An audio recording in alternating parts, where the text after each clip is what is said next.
بعض ایسے قوانین جو اس دوران پارلیمنٹ میں پیش کیے گئے یا پاس کیے گئے اس پر تفصیلی غور کیا گیا۔ جمعیت علماء اسلام نے 27ویں آئینی ترمیم کو کلیتاً مسترد کر دیا ہے اور پارلیمنٹ میں ہمارے پارلیمانی اراکین نے اس کی مخالفت کی۔ مرکزی مجلس شورا نے اپنے پارلیمانی اراکین کے اس فیصلے اور مخالفت کی توثیق کر دی ہے۔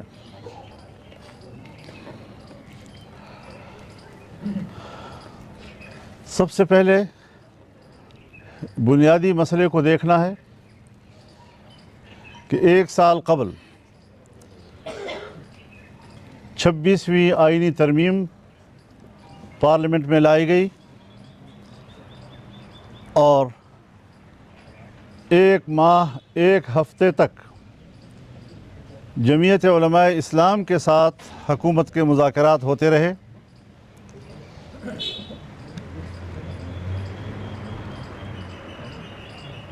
پاکستان تحریک انصاف آن بورڈ تھی اور ہم آئینی ترمیم کے حوالے سے ہر پیش رفت سے ان کو آگاہ کرتے رہے، ان کو اعتماد میں لیتے رہے، ان کی تجاویز بھی لیتے رہے اور ان کی تجاویز پر ہم سٹینڈ بھی لیتے رہے اور حکومت کو وہ مطالبات منوانے پر ہم مجبور بھی کرتے رہے۔ یعنی وہ ترمیم ایک باہمی مشاورت کے مراحل سے گزری اور کہا جا سکتا ہے کہ وہ ترمیم پارلیمنٹ میں متفقہ منظور ہوئی۔ ہماری یہی کوشش رہی کہ آئین میں کوئی ایسی تبدیلی نہ ہو کہ پاکستان کے آئین کے متفقہ ٹائٹل مجروح ہو جائے، لیکن 27ویں ترمیم کے دوران ان کا فرض تھا کہ وہ اپوزیشن سے مشاورت کرتی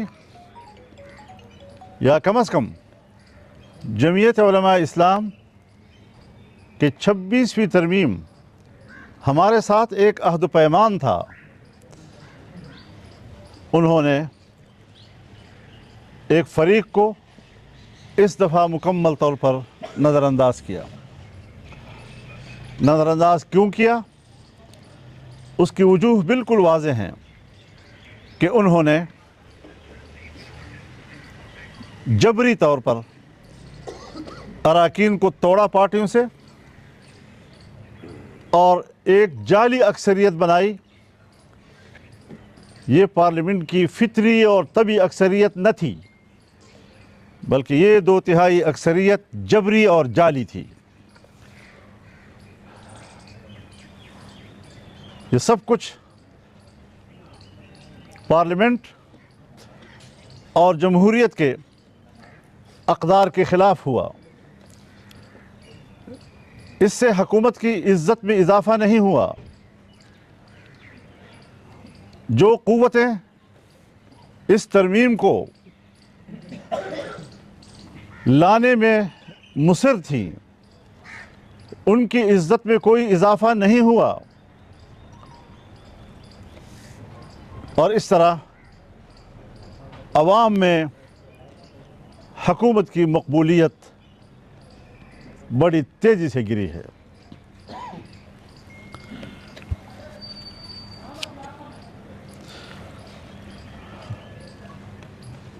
اس 27ویں ترمیم میں جن چیزوں سے حکومت دستبردار ہوئی تھی، 27ویں ترمیم میں انہوں نے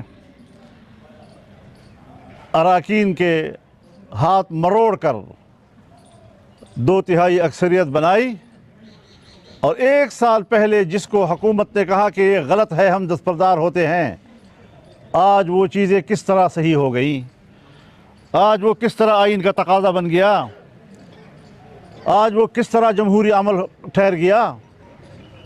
جبکہ آپ سب جانتے ہیں 26ویں ترمیم پر ہر پاکستانی کو حق ہے کہ وہ اختلاف رائے کرے۔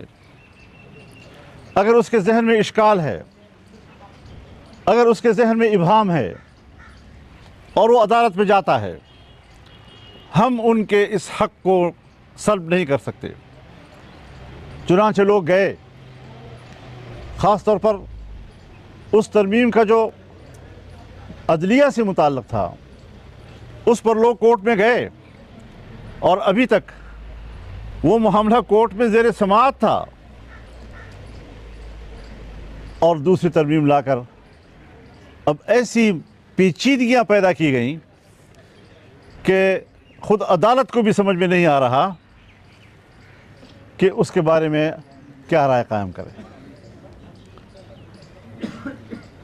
اصولی طور پر جمعیت علماء اسلام آئینی عدالت کے حق میں تھی، لیکن پارلیمان کا اتفاق رائے حاصل کرنے کے لیے ہم نے عدالتی بینچ پر اتفاق کیا تھا۔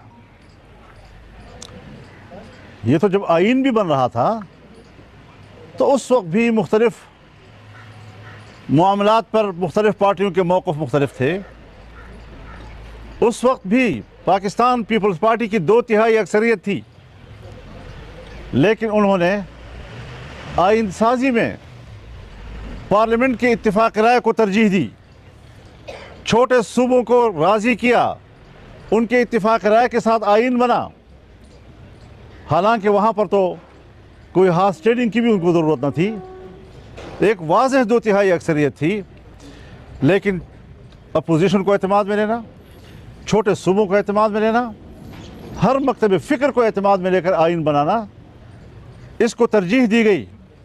میں نہیں سمجھتا کہ آج پاکستان پیپلز پارٹی کس طرح ذوالفقار علی بھٹو کے رویوں کے بالکل برعکس، جہاں ان سے توقع تھی کہ جن چیزوں پر انہوں نے 26ویں ترمیم میں اتفاق کیا تھا، آج یہاں وہ اس کا راستہ روکیں گے، لیکن وہ راستہ نہیں روک سکے، اور انہوں نے بھی جمہوریت کا نعرہ بلند کرنے کے باوجود جمہوریت کی نفی میں اپنا کردار ادا کیا۔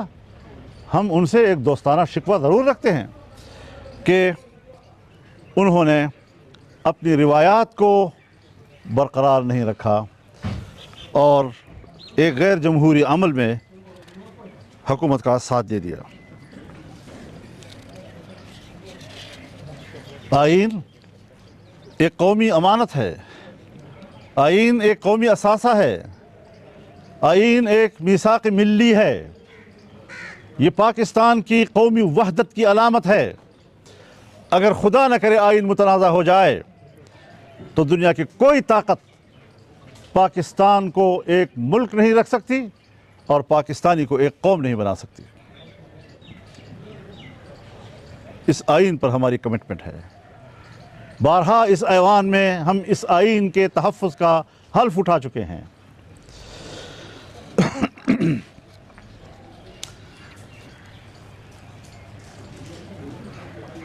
بعض اہل منصب کو تاحیات استثناء دیا گیا۔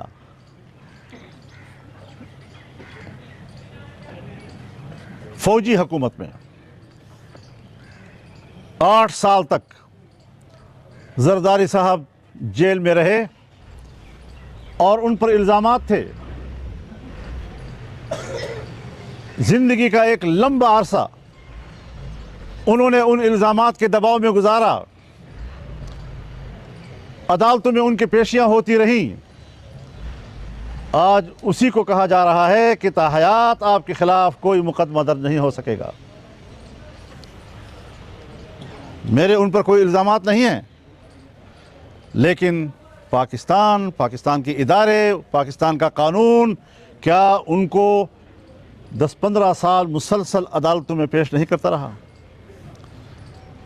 کس بنیاد پر؟ مختلف النوع مقدمات تھے۔ آج وہ یکدم اس منصب پر فائز ہونے کے بعد ایسا معصوم انسان کا روپ دھار گیا کہ اب تا حیات اس کے بارے میں کوئی مقدمہ ہی درج نہیں ہو سکے گا۔ اس کے بعد پھر وہ جو کچھ کرے اور جیسا کرے ان کو اتھارٹی دے دی گئی ہے کہ آپ سب کچھ کر سکتے ہیں۔ فوجی سربراہان، تینوں مسلح افواج کے سربراہان ہندوستان کے مقابلے میں ان کی جرأت مندانہ جواب کی ہم نے سب سے پہلے تائید کی ہے۔ ہم ان کی بہادری پر ان کو خراج تحسین پیش کرتے رہے ہیں، لیکن اس کی پاداش میں اس آئینی ترمیم کے ذریعے ان کو جو تاحیات مراعات دی گئی ہیں، یہ شاید انوکھی قسم کی ایسی مراعات ہیں کہ پاکستان کا جمہوری معاشرہ اس کا بالکل بھی تقاضا نہیں کرتا۔ میں تو صدر مملکت سے بھی کہنا چاہتا ہوں، میں تینوں مسلح افواج کے سربراہان سے بھی کہنا چاہتا ہوں کہ وہ اس ترمیم کے تحت دیے ہوئے استثناء یا اس ترمیم کے ذریعے دی ہوئے مراعات ان کو از خود مسترد کر دیں اور کہہ دیں کہ ہم یہ قبول کرنے کے لیے تیار نہیں ہیں۔ ہم ایک وفادار عام شہری کی طرح اور ایک وفادار سپاہی کی طرح سب کے ساتھ برابر کی زندگی گزارنا چاہتے ہیں، ورنہ یہ آئین تو طبقاتی نظام پیدا کرے گا۔ کچھ لوگ آئین سے ماورا ہوں گے اور کچھ پاکستانی وہ آئین کے پابند ہوں گے، قانون کے پابند ہوں گے، اور کچھ قانون سے ماورا ہوں گے۔ یہ کیا طبقاتی نظام ہے ملک کے اندر؟ مساوات کے نعرے لگانا اور اس کے بالکل تضاد کا قانون پاس کرنا، یہ میرے خیال میں کسی جمہوریت پسند اور نظریاتی شخص یا جماعت کے لیے شائع نشان نہیں ہے۔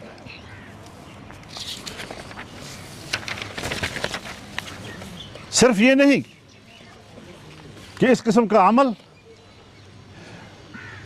معاشرتی لحاظ سے، جمہوری لحاظ سے غلط ہے، بلکہ یہ اسلامی جمہوریہ پاکستان ہے، اور اسلامی جمہوریہ پاکستان کے اس آئین میں قرآن و سنت کو اس ملک کی قانون سازی کا اساس قرار دیا گیا ہے، تو اسلامی تعلیمات کی بھی منافی ہے۔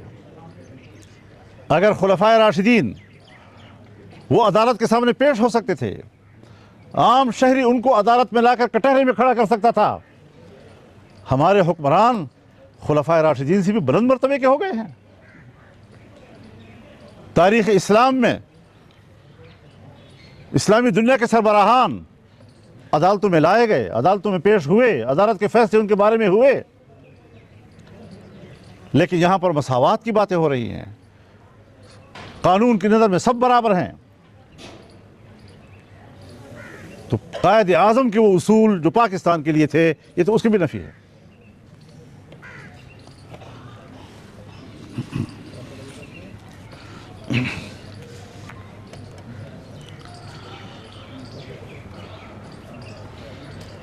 یہاں پر جب آئینی عدالت بنائی گئی،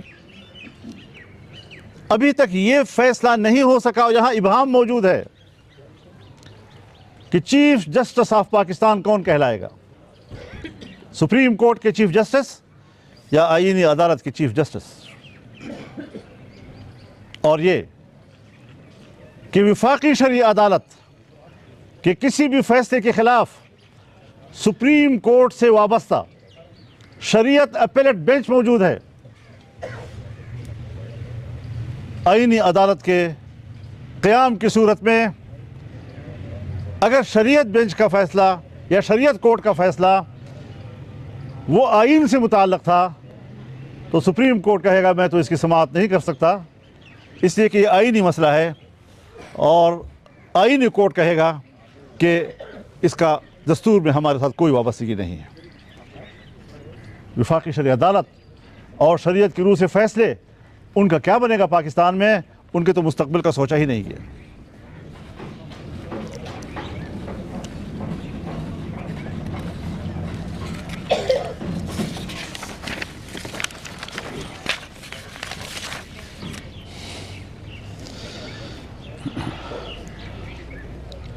ہمارا یہ مطالبہ ہے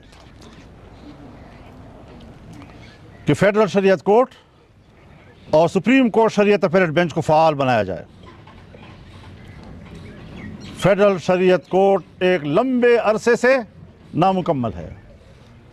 2 علماء کرام ان کے مستقل اراکین ہیں تاکہ شریعت کی روح سے کورٹ کی رہنمائی کر سکیں، لیکن ان 2 ججز کا علماء کی صورت میں آج تک انتخاب نہیں ہو رہا، ان کی نامزدگی نہیں ہو رہی۔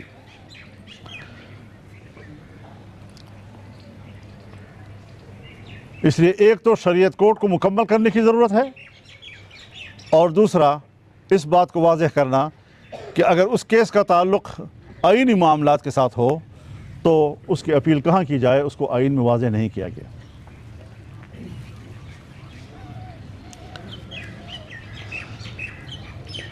جمعیت علماء اسلام کی نظر میں 27ویں آئینی ترمیم سے نہ تو دستور میں کوئی بہتری آئے گی، نہ یہ عوامی مفاد کا تقاضا پورا کرے گی، اور نہ اسلام کی روح سے اس کو کوئی جائز قانون قرار دیا جا سکے گا، جس کی بنیاد پر ہم مکمل طور پر 27ویں آئینی ترمیم کو مسترد کرتے ہیں۔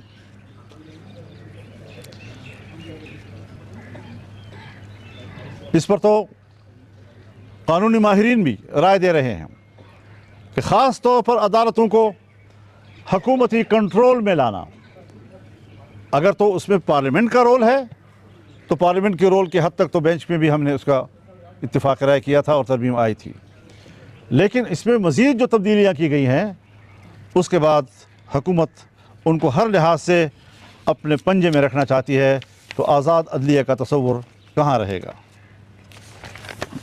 یہ تو ہوا 27ویں ترمیم کے حوالے سے ہمارا موقف۔ اس کے علاوہ کچھ قانون سازیاں ہوئی ہیں۔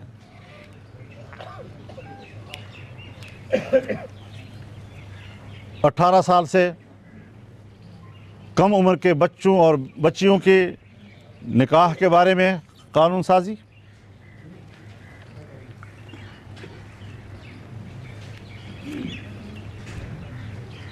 ٹرانسجینڈر کے حوالے سے قانون سازی، اور گھریلو تشدد کے حوالے سے قانون سازی۔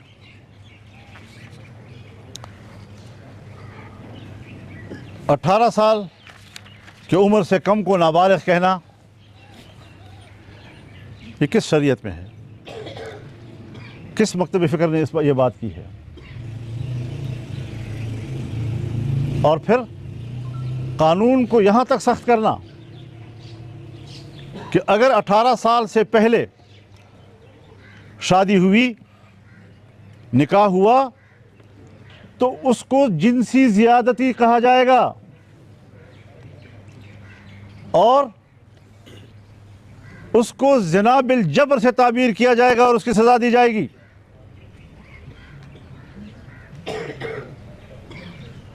مشرف کے زمانے میں تو حقوق نسوان کے نام سے ایک قانون لایا گیا، جس میں اس قانون کا خلاصہ یہی تھا کہ زنا کے مرتکب کو سہولت مہیا کی جائے۔ اس پاکستان میں زنا کے مرتکب کو سہولت دینے کا قانون پاس کیا گیا، اس میں بھی پاکستان پیپلز پارٹی نے ووٹ دیا تھا، اور آج بھی جائز نکاح کے لیے مشکلات پیدا کی جا رہی ہیں، اس پر قدغنیں لگائی جا رہی ہیں۔ اب عجیب بات یہ ہے، لطیفہ یہ ہے کہ 18 سال سے پہلے نکاح، اس کو جنسی زیادتی بھی کہا جائے گا، اس کو زنا بالجبر بھی کہا جائے گا، اور اگر اس سے اولاد پیدا ہو گئی تو وہ اولاد جائز کہلائے گی، اور اس کے والد کو پابند کیا جائے گا کہ اس کو نہ نفقہ دے اور اس کا خرچہ دے۔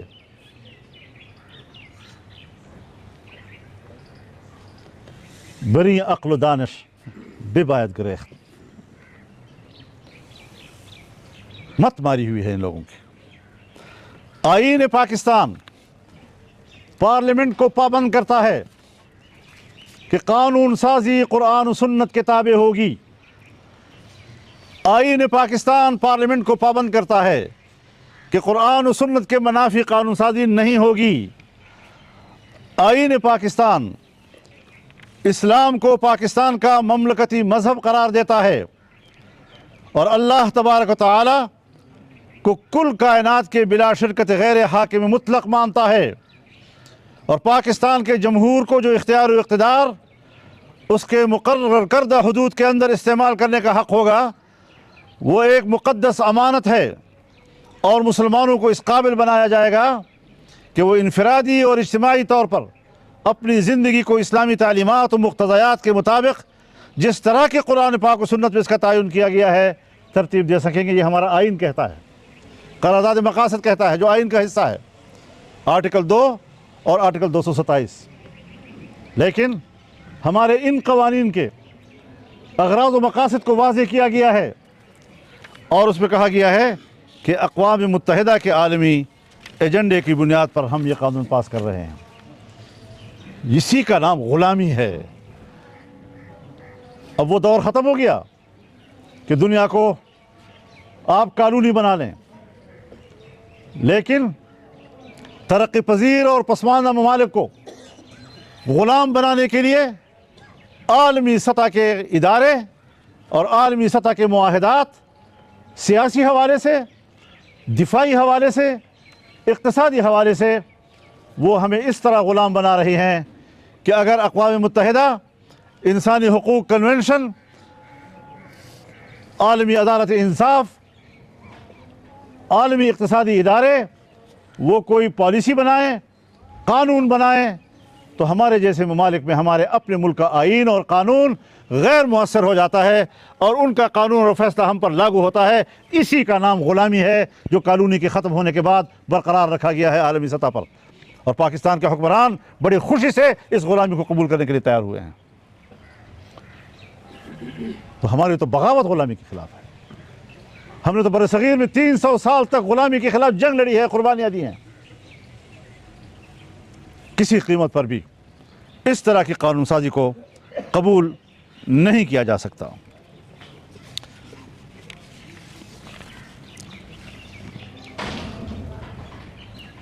ٹرانسجنڈر یعنی مرضی کی صنفی شناخت تبدیل کرنا، اگر تو پیدائشی طور پر یہ واضح نہ ہو کہ یہ مرد ہے یا عورت، اگر وہ ایک صنفی شناخت کے لیے ہسپتال جاتے ہیں وہاں تو شاید گنجائش ہو، لیکن جس کو اللہ تعالیٰ نے مکمل مرد پیدا کیا ہے، یا جس کو اللہ تعالیٰ نے مکمل خاتون پیدا کیا ہے، کیا جواز ہے کہ ہم صرف مغرب کی تقلید میں شاید وہاں بھی ان کو اتنی آزادی نہ ہو جو آزادی ہم نے اسلامی جمہوریہ پاکستان میں دی ہے۔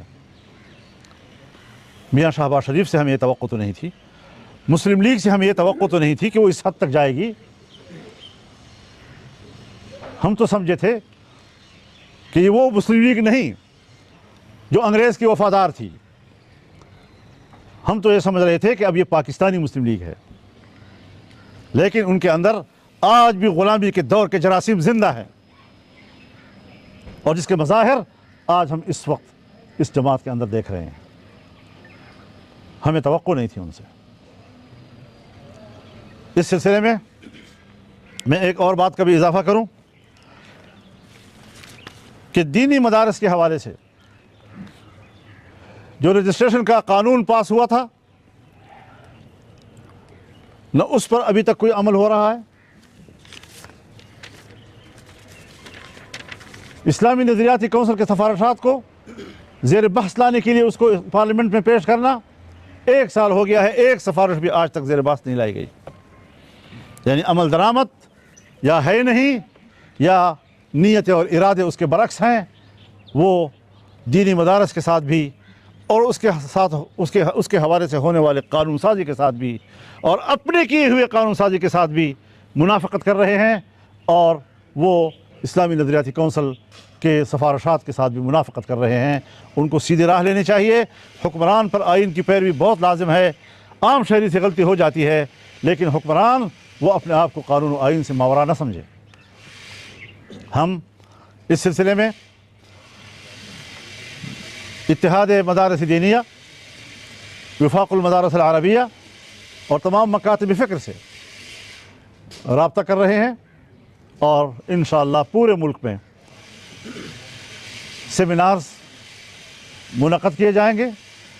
ایک احتجاجی سلسلہ اس حوالے سے شروع کیا جائے گا، اور اس کا شیڈول ان کی مشاورت کے بعد طے کر لیا جائے گا انشاءاللہ۔ تو یہ ہمارا ان حالات پر موقف ہے۔ ایک گزارش باری باری اگر بات کریں گے تو سب کی ہو جائے گی۔ کامرس کا مدعا ہے، کیا ہم یہ سمجھیں کہ اس وقت جے یو آئی دوبارہ اس پوائنٹ پہ آ گئی ہے کہ تمام دینی سیاسی جماعتوں کو اکٹھا کرے اور تمام میں گزارش کروں یہ میں نے اپنی رائے نہیں دی آپ کو، یہ مرکزی مجلس شورا کی رائے ہے، اور میرے خیال میں اس کو سوال جواب میں گڑبڑ نہیں کرنا چاہیے، اس کو اسی طریقے سے پبلش کر لینا چاہیے جس طریقے سے میں نے آپ کی خدمت میں عرض کیا ہے۔ مولانا صاحب 29 تاریخ مطلب نوٹیفیکیشن کی بھی بات ہو رہی ہے، فیلڈ مارشل و چیف آف آرمی اسٹاف کی، کیا مرکزی مجلس شورا میں اسی چیز پہ بھی بات ہوئی ہے؟ کیا نوٹیفیکیشن جاری کرنا چاہیے یا مطلب مزید 5 سال ملنے چاہیے؟ حضرت، جس چیز کو ایک خاص شخص کے لیے مراعات کہا جائے اور زمرے میں تصور کیا جائے، اس سے ملک کو محفوظ رکھنا چاہیے۔ ہم اپنی فوج کی احترام کرتے ہیں، حافظ صاحب ہمارے لیے محترم ہیں، ہندوستان کے مقابلے میں انہوں نے بھرپور کردار ادا کیا ہے، ہمیں ان کی اس کارکردگی سے کوئی جھگڑا نہیں ہے، لیکن ملک کے اندر ایسی نئی روایات نہ ڈالی جائیں کہ جس میں تفریق آئے شہریوں کے درمیان، اور قانون کی نظر میں ایک اور طرح اور دوسرا اور طرح نظر آئے۔ مولانا صاحب 27ویں آئینی ترمیم پاس ہوئی، اس پہ آپ نے تنقید کی، لیکن اسی ترمیم کو پاس کرنے کے لیے ایک سینیٹر آپ کے پارٹی کے انہوں نے ووٹ دیا، اور تو ہم نے نکال دیا، اس کو ختم ہو گیا۔ ہاں مولانا صاحب یہ بتائیں 27ویں آئینی ترمیم کے یہ جو خدشات ہیں، آپ سے وقتاً فوقتاً سیاسی جماعتیں حکومتیں ملتی رہی اور تبادلہ خیال ہوتا رہا، آپ نے منظوری سے قبل اس پر کوئی جملہ نہیں رہا، نمبر 1۔ اب تو 28، 29، 30 ترمیم کی بھی باتیں ہو رہی ہیں، تو اس کے لیے کیا نیا عمل ہے؟ دیکھیے، میں گزارش کروں آپ سے، میں آپ کو پتہ ہے کہ بنگلہ دیش کے سفر پہ جا رہا تھا، اور میں سفر میں تھا کہ جب خبر آئی کہ اس قسم کی چیزیں پاس ہوئی، ہم نے اسی وقت وہیں سے فون کیا کہ میں 22 کو پہنچ رہا ہوں پاکستان، اور 23 کو فوراً اجلاس ہونا چاہیے۔ اب مزید ترمیم آ رہی ہے تو ابھی تو اس پر کوئی بات نہیں کی جا سکتی، کیونکہ آنے تو دو طرف دیکھا جائے۔ آپ نے فرمایا کہ ہمیں توقع نہیں تھی کہ شہباز شریف صاحب اور یہ مسلم لیگ جو ہے انگریز کی وفادار مسلم لیگ نہیں ہے، جی، تو کیا جو پچھلی مسلم لیگ تھی جس کا آپ حوالہ دے رہے ہیں وہ انگریز کی وفادار؟ آپ خود ہی سمجھتے ہیں بہت سی چیزیں، یار مجھ سے کیوں پوچھتے ہو اور بات کی؟ بڑی مہربانی، بہت شکریہ آپ کا جی، مہربانی۔ نون لیگ کے پاس اب بندے پوری ہو گئی ہیں، اور کل پیپلز پارٹی نے کہا کہ پنجاب میں داندھی ہوئی ہے اور پی ٹی آئی کو آلریڈی ہونا روئی ہے، کیا کہیں گے؟ حضرت، بات یہ ہے کہ صاف پالیسی اختیار کریں۔ ہم نے اگر 2018 کو نہیں مانا تو 24 کو بھی نہیں مانا۔ ہم پی ڈی ایم کے سربراہ میں تھا، میں نے کہا نہیں، اصول کے تحت غلط ہے، الیکشن صحیح نہیں ہوا، اپوزیشن میں بیٹھ گئے۔ تو اب یہ اس کا شورا کے اجلاس سے تعلق نہیں ہے۔